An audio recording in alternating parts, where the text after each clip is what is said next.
Oryu is a skeptic loser who looks like a deflated Nanami until he moves in with 3 temple sisters and has to choose which to pipe. It all starts when he arrives at the shrine. The tourists think he might be praying to the gods to pass his exams, but Oryu doesn't believe in all that stuff. He'd rather hang out with Tom Cruise and the rest of the science huggers. He then heads up to the temple to introduce himself, but no one seems to be around. Oryu decides to look around when he hears the sound of girls changing in the next room. He narrowly escapes the usual walk-into-plot scene, but the door suddenly flies open, and 3 plot goddesses appear for a second. Oh my! The door closes again, and Oryu hopes he can pretend he didn't just experience a second solar system, but the girls return to give him hell for peeping. The girls turn out to be shrine maidens, and Oryu later explains that he's supposed to be moving in with them. The tsundere sister refuses to accept that some creeping Tom would be staying with them, so Oryu asks for the priest to prove it. Unfortunately, their granddad won't be back till the next day. The girls then introduce themselves. There's Asadi, the youngest sister who secretly wants her V card swept aggressively, Yaa, the older sister who sounds like she's permanently on acid, and Yuna, who's got a successful future as a Karen. Oryu is thankful they're all weirdos, so he doesn't have to pretend to play nice with them. His only interest is in the pages of his book. At this, Yuna grudgingly warns him to be on his best behavior if he hopes to get dinner. Later, Yaa shows Oryu to his room, claiming to have cleaned up for his sake. However, when she opens the door to the overstuffed closet, Oryu rushes to save her from being pummeled by garbage. Yuna runs in to check on them and finds Oryu getting buried under Yaa's golden globes, causing her to unleash the beast. Later, Oryu returns to studying when Asadi appears and suggests they get to know each other better. When Oryu refuses her company, Asadi worries that his trouser equipment doesn't work right. She then decides to comb through his luggage for proof that he can get it up at night. Oryu tries to stop her but slips on some shorts and lands right on her. When Yuna comes in to check on them, she finds Oryu's bolt too close to Asadi's nut and turns into Godzilla. Later, Oryu still struggles to study, so he decides to take a potty break. When he sees the light on in one of the rooms, he goes to check who's still up and finds Yuna spread out on the floor. To stop her from catching a cold, he grabs a blanket for her, but Yuna wakes up at the wrong time and thinks he's up to no good. She freaks out, causing the other sisters to walk in on them playing body twisters. They shut the door for their own sanity, but Oryu tries to explain that he prefers his hand over girls, prompting Yuna to scatter salt on his evil. Afterward, they all sit together, and Oryu asks what Yuna was doing up so late. He notices the papers on the table, so the girls explain that they're Omamori charms. Yuna insists that she had to do it alone, so that Oryu's jizz-stained hands would never touch them, making Oryu ask why she would go that far if it doesn't make any money. At that, the girls begin to pull out the red strings from their hair, explaining that shrine maidens help to connect people who need help to the gods. They then make their prayers with the red string wrapped around their hands. Oryu asks if the string is necessary, so they explain that the strings are something their mother left behind. Even though their mother is gone now, the string still helps them connect to her. Yuna asks Oryu what he was doing up to, so he says he was studying as usual. When he says he's trying to get into a prestigious medical school, the girls are surprised that he didn't just want to wank himself to death. The girls tell him that some of the gods are said to grant success in passing exams, and they're in the season of miracles. Apparently, there's a magical star shower happening soon, and legend says that if you let the stardust fall on you, your wish will come true. When Yuna assures him that the gods will surely hear his prayer, Oryu calls it a load of bull. As Oryu explains that the impact of a meteor would turn you into a pancake, Yuna goes pale from his blasphemy. To make it worse, Oryu insists they must have fairy tales for brains, so Yuna finally loses it and tries to perform a ritual to curse the knave fool. Thankfully, Yaa manages to stop her. The next day, more and more visitors come to the shrine while Oryu broods by a tree, lamenting how none of that mambo-jumbo works. Suddenly, he overhears Yuna's atrocious attempt to speak English to a little girl who will go home to have nightmares now. Oryu steps in and fluently tells the girl to accept the talisman, so the girls gladly grabs it and waves them goodbye. Afterward, Oryu offers to teach Yuna some better English, so she doesn't scare off the foreign tourists, but Yuna refuses to take help from him. However, she thanks him for stepping in and promises to study her English more. Suddenly, a bird swoops down and steals her red string. Yuna remembers when her mom handed them those red strings and they instantly became treasures. Now some overgrown mosquito has flown away with it. Later, Yuna looks depressed cause she hasn't found it yet, so her sisters assure her that the gods will surely help them find it later. Oryu suddenly butts in and scolds them for leaving everything to the gods. He insists that no amount of prayer would actually make their wishes come true, and they had to get at their and do it themselves. Yuna fires back and says the gods would never abandon anyone who prays to them for help. As she walks off angrily, she tells him he clearly doesn't belong here. Oryu returns to his room, thinking it's best to stay away from Yuna.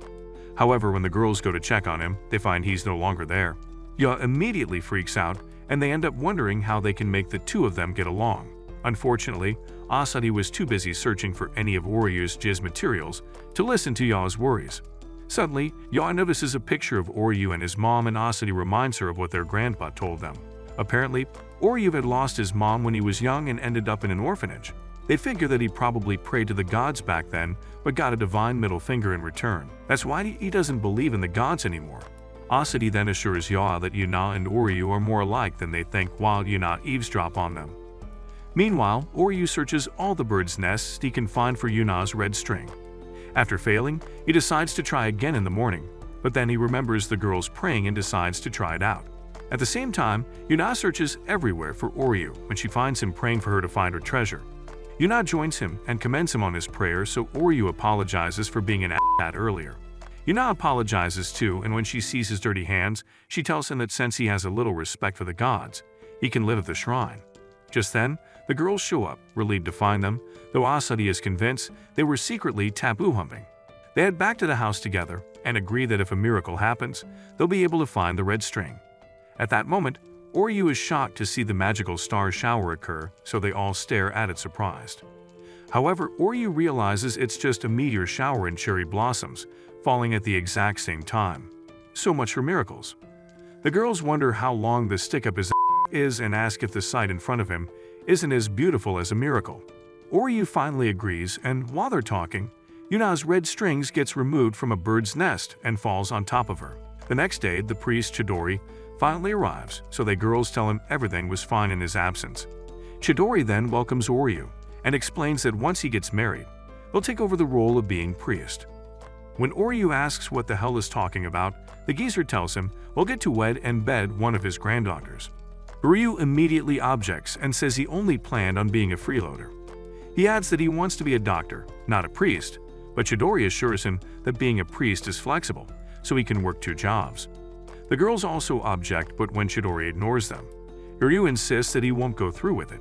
Chidori calmly informs him that he plans to transfer him to a school that would increase his chances of getting into his dream university.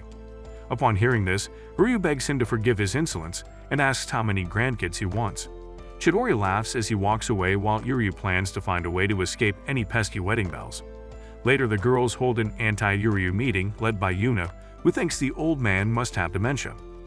The other girls agree that it would be weird to marry him out of the blue, and Yuna adds that Oryu doesn't even believe in God. They wonder what they can do, so Yuna suggests they find a way to kick him out of the house. After, the operation commences and Yuna tells Oryu he'll have to do housework instead of freeloading. His first task is cooking, so Yuna shows him a fridge emptier than Ye's brain. She figures there's no way he can whip something up with those ingredients, but she stands corrected when he presents a Gordon Ramsay special. The girls quickly stuff their faces, and even though the meal was impeccable, Yuna says he's not off the hook yet. Next up, he's forced to do the laundry. Yuna hopes he'd fold under the heat of the sun, while Ye wonders if it's a good idea to give him access to their plot covers. Surprisingly, Oryu doesn't bat an eyelid at their unmentionables, and it ends up being more of a challenge for the girls to witness. After suffering this self-inflicted embarrassment, Oryu folds the laundry into neat piles that make them look like they were brand new. However, Yuma insists that it's not over yet and is forced to whip out her secret weapon. Oryu will have to clean Ye's room. Ye's room is the spitting image of a pigsty, so Yuna wished him good luck on his mission. Oryu wondered where to start from, as his nose was getting defiled by something rotten. He discovered the source was some oil paintings, since Ye was an art major. Oryu almost lost his life in the process, but he presented a sparkling clean room in the end. Ye felt they should let him stay in the house after putting him through that, and Asadi added that they could use a handymaid too. When Oryu heard this, he thanked them for their short-lived hospitality, but if he had to do housework every day, he wouldn't be able to read for medical school. Because of this, Oryu packs his bags and leaves to achieve his dreams. The girls felt weird about his exit, but Yuna insisted that their plan must have been a great success. However, Ye and Asahi looked sad to see him go. Later on the train, Uryu was back to studying hard, while the girls were secretly stalking him. They tease Yuna for being a softie, though she denies even having a heart. They wonder why Uryu was passionately aiming to be a doctor, and thought it was probably because of his mother. The stalking continued from the station, all the way to a secluded area where the trail ended at a house haunted by crows and bad omens. Yuna worried that Uryu was planning to live in the slums because she kicked him out, but Uryu snuck up on them and scared the salt out of Yuna. They wonder what's up with all the kids, while the kids try to name the planets on their chests. Uryu asked them what they were doing there, but he got interrupted by the owner of the house and a Dr. Mahiru. They head inside and Mahiru explains that she runs the orphanage called Miracle Garden. She thanks the girls for taking in a deadbeat like Uryu and says they're too pretty to be his future wives. She assures them that Uryu has some good qualities and teases him for aiming to be a doctor because of her. Uryu stops her before she mentions what he does at night. Then he insists he's not returning to the shrine or marrying them. Mahiru quickly grabs his mouth and threatens him, reminding him of the strings she pulled to get him a foster home.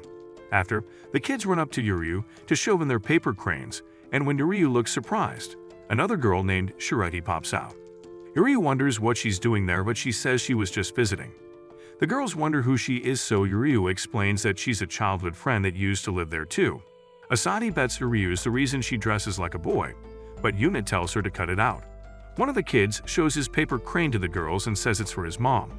So Mahiru explains that they also take care of parents whose illnesses make it difficult to care for their kids. That's why they were making paper cranes on strings to send to them. The girls think it's a great idea, but Uryu calls it a waste of time. Yuna tells him he's wrong and tells the kids to ignore the buzzkill while they help them with their cranes. After a while, the girls present a train wreck. Ye's crane was doing way too much. Yuna was too slow with hers and Asadi was too clumsy. The kids gather round and tell Uryu the girls were a waste of twin planets and asks for his help instead. Uryu couldn't resist their pleas and helped them make 1,000 paper cranes. The girls marveled at how good he was, while Uryu lamented wasting his precious time on screaming children. However, when he overheard a kid wondering if the crane would truly help his mom get better, it triggered a memory from his past. He grabbed the paper crane and handed it to the kid, assuring him that when the doctors see the charms, they'll do their best, so the boy cheered up instantly. Mahiru walked in and told the girls that Uryu was so good at paper cranes because he folded thousands of them for his mother. Because of that, he's the one who understands the kids the most. The girls realize that Uryu wants to be a doctor because of the kids, so Shirati adds that Uryu has always been there for them when they're anxious or sad. At that, Mahiru calls the girls' attention and tells them to take good care of Uryu. Later on, the girls continue to play outside with the children, while Mahiru congratulates Uryu on bagging 3 shrine ladies. However, Uryu laments that they wanted him to do all the chores, making it hard for him to study at all. Mahiru says Uryu has always been able to do many things with his hands, but his mouth has had a hard time keeping up. However, she assures him that those 3 girls came all this way because they care about him, and he'd be making a mistake if he thought he wasn't welcome. She then reminds him of when he was a kid and wanted to help her with all the chores or taking care of the kids. Mahiru had told him that she was glad to do it all herself. Uryu smiles and decides not to complain anymore, even if it means doing everything like she did. Mahiru approves and wishes him good luck. Later, the girls tease Uryu for having a crush on Mahiru, but he tells them to shut their pie holes and explains that he owes her his life. He then apologizes for being selfish and leaving the house like that. He offers to do any housework they want him to, so Yuna tells him that they'll become lazy if they do that. So they all offer to help out since they're family now. Uryu gladly accepts, but the girls turn out to be housework. His room was back to square one in less than a day. Asahi didn't understand the concept of using a line, and Yuna could watch paint dry faster than she could cook. Uryu realized there was no hope for the trio of airheads. Just then Chidori popped in and said he was glad Uryu was finally acting like a successor. However, Uryu still planned to do something about that marriage part later. Chidori then suggested that he should have a formal marriage interview with each of his granddaughter to deepen their bonds. Some days later, Chidori comes to drag Uryu for his first marriage interview. Uryu figures the sisters are just as uninterested as he is until he sees Asadi playing her part all too well. Chidori announces the beginning of the interview, so Asadi informs Uryu that he'll have to spend the day with her. Chidori leaves to let the crazy kids have fun. so Asahi tells Yuryu they should enjoy the fun while it lasts. She then gets up close and starts to take off her robes, making Yuryu pretend to shield his eyes. Unfortunately, all he sees is a talking flatboard that wants to go running. Moments later, Asahi and Yuryu go running together and she explains that running is basically like breathing to her. Yuryu doesn't take her seriously since she's the most happy-go-lucky of the sisters, so Asahi threatens to leave him behind. Yuryu smugly says there was no way she could smoke him until he ends up half dead 5 hours later. He heads inside, hoping to take a shower, but finds the door wide open, revealing Asahi's barren chest. Asahi then teases that she prefers getting open air, but Yuryu calls her sick. The next morning, Yuryu realizes he overslept and blames Asahi for tiring him out. However, Asahi suddenly appears in his bed and tells him she'd like to continue their interview. Before she subjects him to an early morning marathon session, she wants to grab a new pair of running shoes. Yuryu calls her out on just using him, but Asahi says she's got to tell her grandpa they did the interview. Yuryu sees the storage room has been hit with the same tornado that ran through Ya's room, but Asahi is too busy fantasizing about being locked alone with the boy. The plot gods quickly pulled some strings and locked the doors so they couldn't get out. Asahi broke the news that since it's an old door, it wasn't going to budge. Yuryu tries to think up a solution when he notices Asahi begin to malfunction. Unlike her usual flirty self, he then remembers what she said in the bathroom and figures that she's scared of cramped spaces. Asahi tries to deny it, but when Yuryu sees her shaking, he places his hand on her head to calm her down. He then offers his back as protection so Asahi clings tight to him, while Yuryu tries to break through the window. Later that morning, Yuryu finally managed to make a hole big enough for him to fit through. Asahi notices his bruised hands and is moved by how brave he is till he realizes how high the room is and starts stalling. Eventually, he drags himself down and opens the door for Asahi, who has the audacity to tease him for having a phobia. As they leave, Asahi thanks him for his help, so Yuryu turns around and tells her that now that he thinks about it, she sometimes has a childish side. Asahi turns as red as your old report card and denies it, but suddenly, Ya and Asahi run up to ask where she's been all morning. Asahi tells them she had an unforgettable night with Yuryu, triggering Yuna and her salt. The next day, Yuryu prepares to face Yuna, but when he sees her fully in wifey mode, he suspects the world is ending. They take a walk together, and Yuna acts unusually gentle and sweet. Yuryu wonders who this is and what she did with Yuna, till he notices her wave off a cat. Later, Yuryu asks Yuna why she's been acting strangely.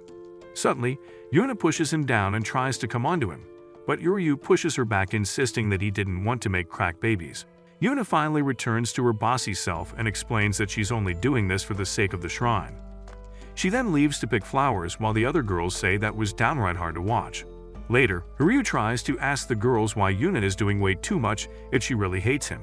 That's when the girls reveal that Yuna is only trying to protect them from the grim fate of marrying Yuryu's ugly face.